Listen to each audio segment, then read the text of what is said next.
Sarah Mateke okujja ebiwandiiko akazaalwa 2015 by'okwezi kwa Mushanju omwaka 1974 omu Kyahi District ne Kisoro.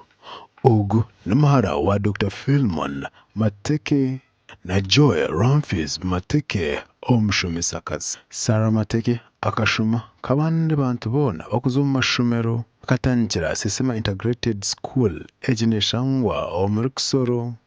Yaza Mill Hill High School erikushangwa omu rurimi rwa Mbarara, Bugema University na Uganda Christian University.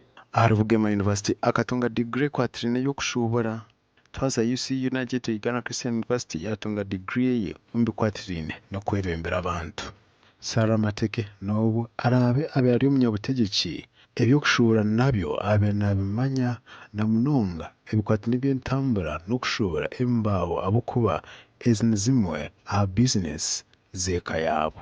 Mateke atwire ari aha bukiiko oburikukora Metropolitan University na Makerere Metropolitan Management Institute kandi omu Kisoro abe nakwatiraho abantu n'abaana na munonga abo abakuburabura nari abatakwebaasa omu bikwatiraine n'eby'obwegyese.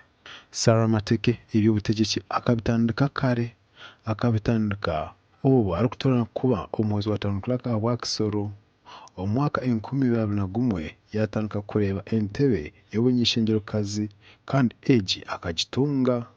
Wanyuma y'okusinga Rose Kabagenyi emirimo ekwatiraine na minisitiri oku nayo arabireyo akatandika arikukora nka State Minister orikukora aha nshonga z'eminyeeto n'abaana. Owamugiire omu bigyere hati ni Baramu Barugahare.